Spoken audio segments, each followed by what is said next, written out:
Welcome everyone to another edition of Making an Impact. I am your host, Simply Sensational Billy James. Got a lot to get to. We're coming out of last week's Feast or Fired, which saw Aries gain the briefcase that contains the guaranteed title shot for the TNA World Heavyweight title. Rockstar Spud got the briefcase with the TNA X Division title shot. Magnus walked away with the TNA Tag Team title shot briefcase. And amazingly, Velvet Sky got the pink slip. She got fired, and she got the fired briefcase. Just want to talk real brief about that. It seems that Velvet Sky getting the pink slip is legit. She is no longer with TNA. It appears her contract expired, and for whatever reason, negotiations either failed or TNA chose not to renew her contract. But nevertheless, Velvet Sky appears to be officially done with TNA. So, with that being said, now let's get to things. We got a lot to talk about. We got a triple threat match for the TNA Knockouts title. Taryn Terrell defending her title against Gail, Kim, and Madison, Rayne. We also have Rockstar Spud and Mark Andrews. They're the winners of British Boot Camp 1 and 2. They're going to be in tag team action. Also, Monsters Ball. Jeff Hardy, the Enigma Jeff Hardy takes on the Monster Abyss. They've been at it before in Monsters Ball, so this is going to be another classic for sure. We left off last week on Impact Wrestling, Bobby Roode holding the TNA World Heavyweight title in his hands. What's going to happen tonight? Is he going to give that belt back to Bobby Lashley? What's going to happen? What's MVP and the Beatdown Clan going to have to say about that?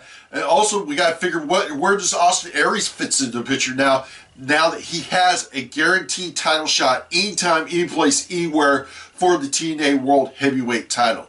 Wow, we got a lot to get to, and we're going to get to it here right now.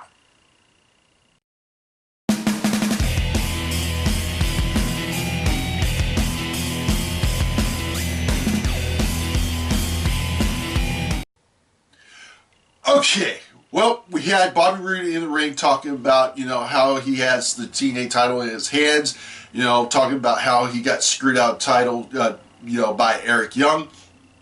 And we had a face-to-face confrontation between Bobby Roode and Bobby Lashley. Bobby Roode hands the title back to Lashley, telling him it belongs to him. However, he got screwed out of it, and he wants his rematch. Bobby Lashley says, fine, get a referee down here, let's do it. Well, the next thing you know, yes, it's the greatest man who ever lived, music playing, Austin Aries comes down to the ring and makes it clear that he seems to be the man with the options. Talking about how he invented Option C that made the X Division relevant. Basically talking about he could cash in anytime, any place, anywhere. And then we have MVP come down, sticking his nose into things. Basically telling Aries to keep his mouth shut. He ain't got no options. He's just all talk and all hype. And told Bobby Roode, you're going to bitch and complain and moan about you being screwed out of the title. Go ahead, blame us. You can blame the Beatdown Clan. We'll take it. And then he tells Bobby Lashley, you don't, that title ain't yours. It belongs to the Beatdown Clan and such. Bobby Lashley says, screw it. I'll tell you what, I'll take on all three of you tonight. So we wind up with, you guessed it, a fatal four-way for the TNA World Heavyweight Championship later on tonight. Bobby Lashley defending the title against Bobby Roode, Austin Aries, and MVP. This should be great to see. I'm glad that Austin Aries is getting himself into the title picture. I think Austin Aries should have had a longer title run in his first title reign. Fact drop here, Austin Aries was the first man to successfully cash in the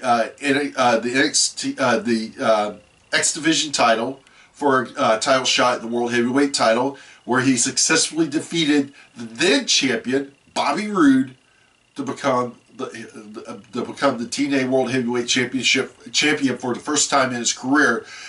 He would drop the belt 3 months later to Jeff Hardy at Bound for Glory. It was one hell of a match. I saw that match live at the theater, and it was freaking awesome. Bobby Roode, in case you didn't know, longest reigning TNA World Heavyweight Champion. His first title reign, almost a year. Amazing run for Bobby Roode. And by the way, in case you didn't know, Bobby Roode defeated his former tag team partner, the Cowboy James Storm, for his first TNA title reign. So that drops there. So anyway, later on tonight, Bobby Lashley defends the TNA World Heavyweight title against Bobby Roode, the It Factor, the greatest man that ever lived, Austin Aries, and MVP.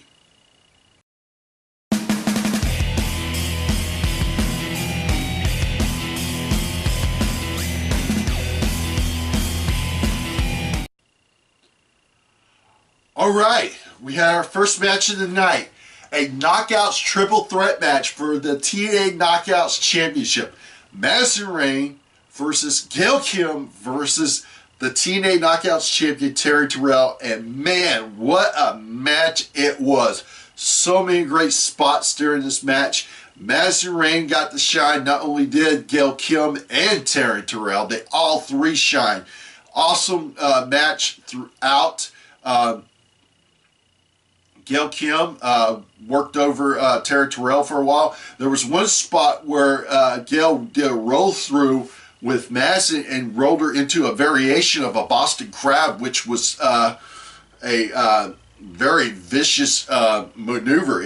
I mean, she really had Madison bent back, but then Taryn came in and put a triangle choke like hold, maneuver like this, a headlock type choke maneuver, and Gail had to break that submission up. Just freaking awesome out there. At one point, Gail hit a net breaker / DDT on both Gail and Taryn Terrell. It was very impressive. Also, they fought on the outside of the ring. There was a nice move where Madison had face planted Taryn and was going to do the Madison push-ups with Taryn's head going straight into the steel steps, but Gail pulled Taryn out. However, Madison turned things around and face planted Gail in the steel steps. Fans were really in this match chanting "better than divas." And that led Taz to make the comment, you won't find any better women's wrestling anywhere. If there is, I don't know. Well, I can name a place, NXT, for example. But, Knockouts are rocking it, and they were kicking ass tonight. It started coming down toward the end of the match. Madison hits raindrop on Taryn Terrell, goes for a pinfall, but Gail breaks it up. Gail tries to go for eat defeat. Madison blocks it. Gail blocks, is able to knock her out. She goes to the top rope, tries to go for a cross body. She misses. This allows Taryn to come up. She catches Madison with the cutter and gets the 1-2-3 before Gail can break up the pinfall. They said that Taryn's trying to find a name for her finishing move, the cutter. It's like a diamond cutter type maneuver. I don't know about you guys, but I'm thinking hot slice. What do you guys think? I think hot slice works. Great match. I'm glad that Taryn is still the champion. She's proven to be a fighting champion. I know a lot of people probably had their doubts about her being the Knockouts champion, but I think she's proven those doubters wrong. And I'm glad to see this is her official second title defense. You have to remember there was a hiatus, over a month hiatus between when she won the title and actually defended it. So, hey, it's interesting to see that, and we'll see what's going to happen. A lot of changes coming to the Knockouts division. I'll talk about that a little later on the show. A spoiler that couldn't be avoided. Even TNA freely admitted the spoiler. So, you know, I hate spoilers, but this was a good spoiler. And we'll talk more about that. Funny thing, no Awesome Kong, no Havoc. We'll talk about that later in the show too. But hey, great match. All three women did awesome in this match. And you know what? You guys need to check this match out. If you want to see what women's wrestling is all about, this is a match you got to check out.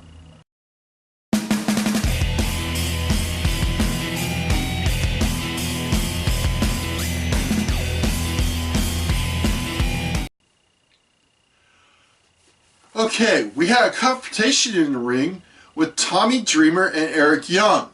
Tommy Dreamer talked about how when he came to TNA that it was Eric Young who was the first person to welcome him to TNA, followed by Bobby Roode. And he talked about you don't turn your back on your friends, you don't turn your back on the fans. And he talks about you're burning bridges. Well, Eric Young got a little pissed off with that and made it clear, hey, I'm not wanting to burn bridges, I'm wanting to blow them up. And then he proceeds to give a beat down to Tommy Dreamer, including a devastating pile driver. Well, Bobby Roode comes to Tommy Dreamer's rescue after Young is able to drop him on the guardrail and hauls Tim to the back. Interesting segment. I wonder why they're getting Tommy Dreamer involved in this. You know, they need to wrap up the Bobby Roode, Eric Young feud first before they get somebody else involved in this. Just so you know, there's a possibility we may see another match between Eric Young and Bobby Roode. Just remember, Eric Young has had the advantage over Bobby Roode twice. First beating him in a singles match and then beating him in a tag team match. So, well, granted that Eric Young didn't get the pinfall in that tag team match, but nevertheless. So, where's that going to leave them? We could see a match between them at Lockdown. Be interesting to see. Again, I don't know why Tommy Dreamer got involved, but we'll have to wait and see. Is Tommy Dreamer going to turn heel? Or are we going to have a feud between Tommy Dreamer and Eric Young? I don't know. Interesting segment. If you missed it, it's not that big of a deal, but hey, it's there, so if you want to check it out.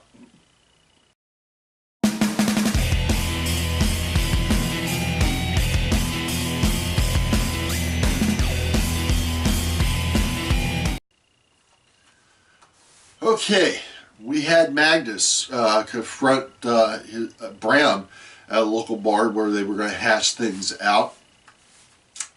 And Magnus trying to explain to Bram, why are you so pissed off? You knew it was every man for himself. Gunner had you down. I made a split-second decision, and it benefits us. I've got a tag team title shot guaranteed. Who do you think my partner's going to be? Crazy Steve? No, you idiot. It's you. I just love that. Magnus talks about, you know, hey, I'm not doing this for me anymore. This is for my family. I got to provide a roof for my, and food for my son, which is very true. Now, Magnus is a dad. In case you've been living in a cave and didn't know, Magnus is now engaged. The mother of his son is one of the greatest women's wrestlers of all time, Mickie James. In case you didn't know that. Bram's like, yeah, you're right. Why don't you show me a picture of the kid? And, you know, and Magnus shows him a picture on the phone, and it's like, yeah, let's go get some food and stuff. Let me pay the bar tab. Go out this way. So Magnus is going out the back way, and as he's, you know, trying to find his way through the maze, boom, he gets blindsided behind by Bram, who gives him a literally beat down, nailed him in the back of the head with a cue ball, and screaming and laughing. So I don't know where they're going with this, why they're going to split up Bram and Magnus, but it's going to be interesting to see. But then what does that mean for that tag team title shot that Magnus is holding? Is somebody else going to tag team up with Magnus? You know, Magnus is a multi-time TNA World Tag Team Champion. One of his partners was Doug Williams in the British Invasion. The other tag team partner, Samoa Joe. So it's going to be interesting to see who's going to be his tag team partner to cash in that title shot. And we don't know what the expiration date on that title shot is. So that's going to be another little interesting thing to find out. I just thought it was strange that they decided to go this route. Bram turned on Magnus. But I could kind of see him wanting to turn Magnus face again. So we'll just have to wait and see what's going to happen. And it's going to be interesting, that's for sure.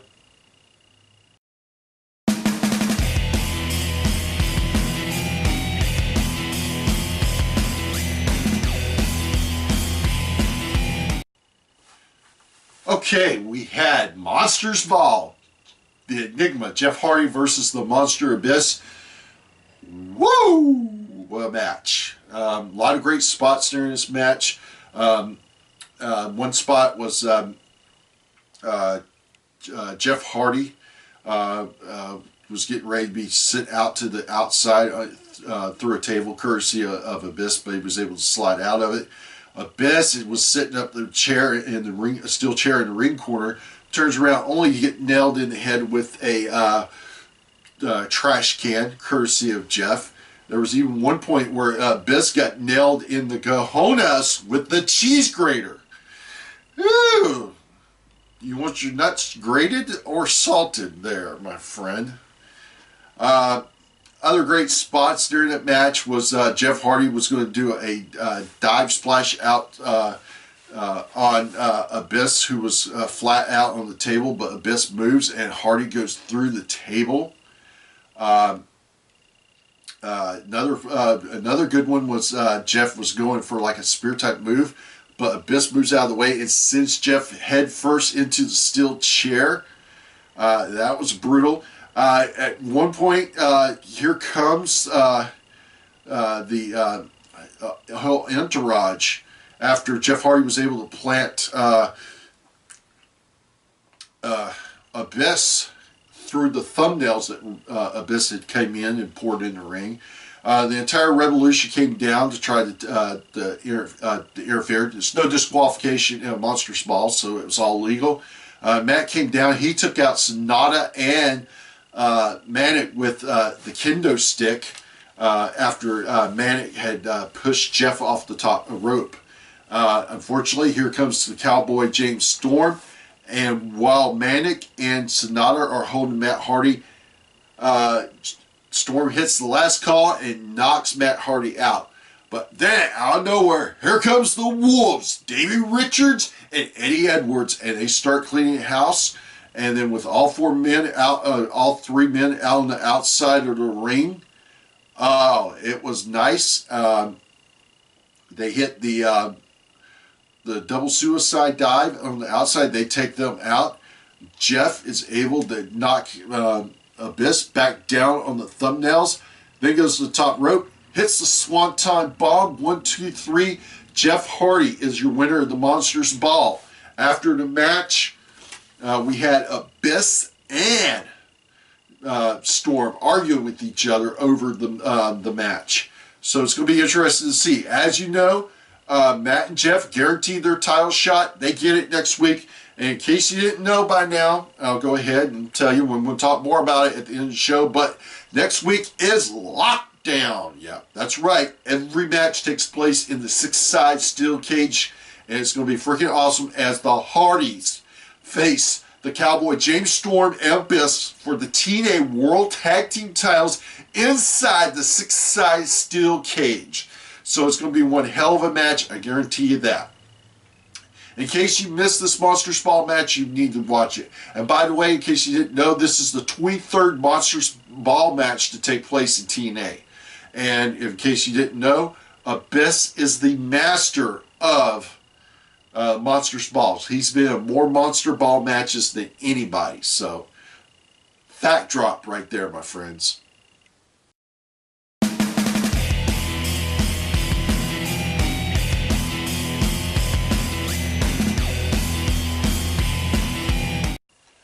Okay, we were supposed to have a tag team match, EC3 and Tyrus versus Rockstar Spud and Mark Andrews, the winners of British Boot Camp 1 and 2. We didn't get that match because EC3 says, you don't deserve to wrestle me. And in their place, it's the Bromans. That's right, Jesse Garner and Robbie E., you know, the winner of, well, no, he wasn't the winner, but he was in the Final Four of the Major Race along with Brooke. You know, as Robbie would say, I might not have won the $1 million, but I might not have won the $1 million, but I still look like $1 million. Anyway, Andrew started off the match for his team, and they were being dominated by the Bromans. Jesse picked Andrews up for a body slam, and then Robbie came in for an assisted wheelbarrow maneuver. Match was being dominated by the Bromans until Andrews got the hot tag to Rockstar Spud, who came in, and the crowd was popping for him. He takes off the bow tie like he's all big and bad. Don't ask me why they had him do this, but he grabs Robbie and Jesse in the Gohans. I have no idea why they did that. I'm surprised they could get away with that on TV. Anyway, Rockstar Spud then gets Robbie E into a springboard cutter, tags in Andrews, who comes off the top rope with the shooting star press. 1, 2, 3, Andrews and Rockstar Spud are your winners. Well, after the match, Tyrus comes in and destroys Andrews and Spud, and EC3 sets up a match, says, hey, you're going to face Tyrus next week at Lockdown inside the steel cage. Oh, I got a better idea. You two can both face Tyrus in a handicap match at Lockdown in a steel cage match. Afterwards, in a backstage interview, Rockstar Spud talked about how he doesn't know if he can trust Andrews because EC3 was supposed to be his best friend and he betrayed him, and he doesn't know who he can trust, but he's had enough. It's enough. So, going to be interested to see what's going to happen. In case you didn't know, EC3 has an elbow injury, and that's the reason why he can't wrestle. So, but eventually, hopefully, we'll get that payoff match. I don't want to see Rockstar Spud as the one who beats EC3's undefeated streak. A little more impressed with Rockstar Spud this week. I think he and Andrews would not make a bad tag team. Both of them have great potential in the X division, so just have to wait and see what's going to happen. But if Rockstar Spud would stop wearing those stupid outfits and lose that bow tie, I might have a little more respect for him. But hey, that's just me.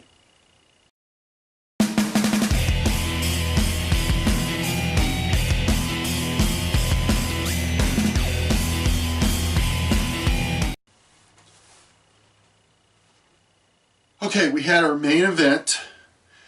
Bobby Lashley defending the TNA World Heavyweight title against Bobby Roode, Austin Aries, and MVP. And it was an interesting match. Started off, you know, with MVP trying to shove around at Lashley. But Lashley and Aries got cleared out and came down to Roode and Lashley, who Roode said it's just between them two. A lot of good moves in the match. There was one point where Roode hit a nice spine buster on MVP after MVP was trying to go for ball in. And also he tried for a drive-by but was unsuccessful. I thought Austin Aries was very impressive with 2 last chanceries, but those were broken up. One by Bobby Lashley, who hit a devastating dominator. Bobby Roode had some great moments during the match. He got a cross-face on MVP at one point during the match. We did have Eric Young come down and interfered. He pulled Bobby Roode out of the ring, nailed him with a steel chair to the gut, and then threw him in the guardrails. There was one point where Aries had taken out everybody with the dive to the outside. A lot of great action. This is a match you're really going to have to watch. I could sit here and try to describe it, but you know, it's just one of those matches where it was fast-paced action. But the bottom line is Bobby Lashley caught Aries as Aries was going for it looked like he was going for a drop kick corner, but I think, no, it was suicide dive, but Lashley caught him with a spear. 1, 2, 3. He retains the TNA World Heavyweight Championship. Like I said, a lot of great action in the match, and I'm just telling you a lot of the key high points of the match. And of course, after the match, the Beatdown Clan comes down, and they start welling and tearing into Bobby Lashley, who gets some assistance from Kurt Angle. After the match, we find out that Bobby Roode challenges Eric Young to a match at Lockdown inside the steel cage, which Eric Young accepts. Earlier in the show, we found out that Kurt Angle was trying to build up a team to face MVP and the Beatdown Clan at Lockdown in Lethal Lockdown, and Angle was able to recruit Gunner, and then he gets his third man, Austin Aries, volunteers. So now we have Kurt Angle, Gunner, and Austin Aries. Angle tries to recruit Bobby Lashley, but Bobby Lashley says, "It's not through with you and me, MVP," and tells Angle, "No, I don't want to join your team." So that was kind of interesting. So it's going to be interesting to see where does Bobby Lashley fit in at Lockdown. So we have Lethal Lockdown at Lockdown. That's a mouthful next week. So going to be interesting to see. Great match, I have to say. Like I said, I'm just hitting the little key points, but catch it out on YouTube and or on TNA's website. But definitely a very good match in my opinion.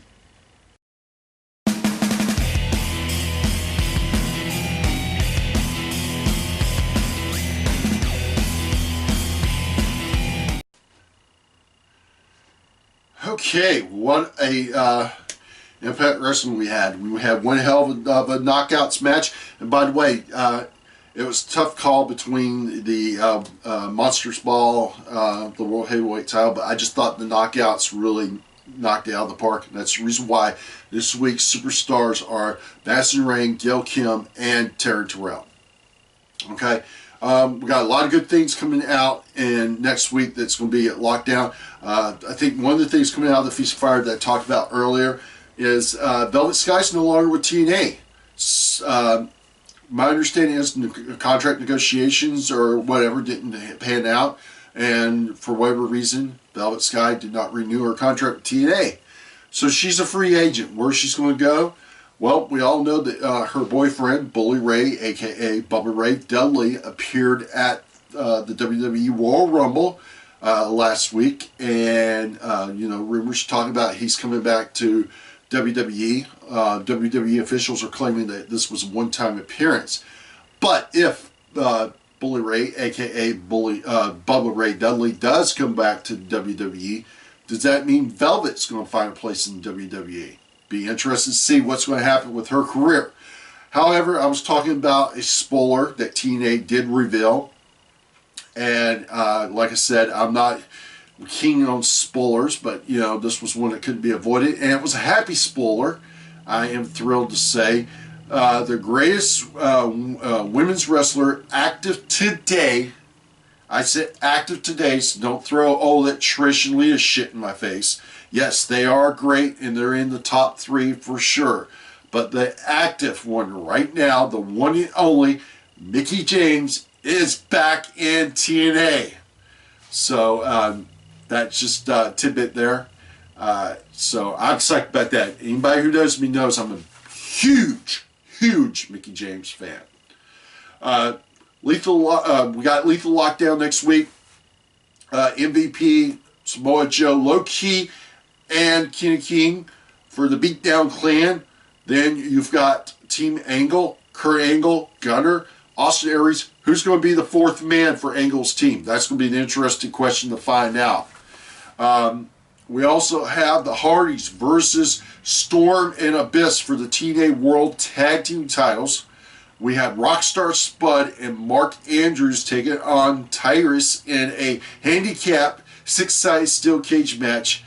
And this match, officially announced, it's finally happening. We've talked about this, we've harped about this, and I've made it key points. It is finally happening, so you better tune in. Havoc versus Awesome Kong inside the six-side steel cage. It is going to be freaking off the chain, people. You've got to check this out for sure. TNA has really turned things around since coming to Destination America. I think the product's really improved. I think the talent is rejuvenated.